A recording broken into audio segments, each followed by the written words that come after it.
మురళీ నాయక్ చిన్నవాడైన రాష్ట్రంలో చాలామందికి పెద్దలకు కూడా స్ఫూర్తిదాయకంగా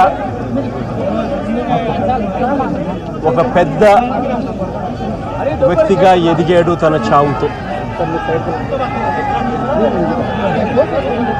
భారతదేశం కోసం తాను పోరాడుతూ తన చావు వల్ల అనేక మంది మిగిలిన అన్నదమ్ములు అక్కచెల్లెమ్మలకు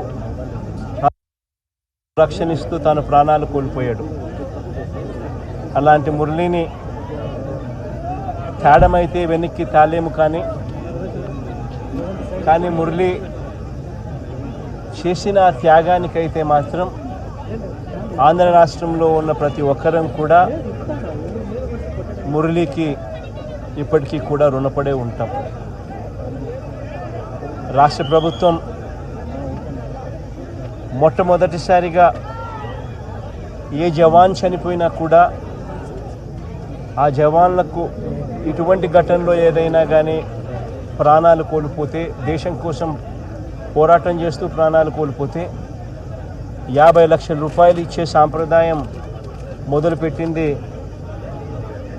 వైఎస్ఆర్సీపీ ప్రభుత్వ హయాంలో మొదలుపెట్టినందుకు చాలా సంతోషపడతా ఉన్నాం. ఆ సాంప్రదాయాన్ని కొనసాగిస్తూ ఇప్పటి ప్రభుత్వం కూడా 50 లక్షల రూపాయలు మురళి కుటుంబానికి ఇవ్వడానికి ముందుకొచ్చినందుకు ఈ ప్రభుత్వానికి కూడా కృతజ్ఞతలే. పార్టీ తరపు నుంచి అన్ని రకాలుగా మురళికి అండగా తోడుగా ఉంటాం. పార్టీ తరపు నుంచి ఒక 25 లక్షల రూపాయలు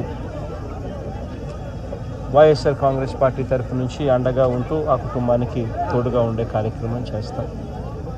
మనిషిని తాలేకపోయినా కూడా తాను చేసిన త్యాగానికి అందరం కూడా అండగా తోడుగా ఉండే కార్యక్రమం అయితే ఖచ్చితంగా జరుగుతుంది. ఇలా కుటుంబానికి మంచి జరగాలని, చనిపోయిన మురళికి తన ఆత్మకు శాంతి కలగాలని దేవుని మనసారా కూడా కోరుకుంటాము.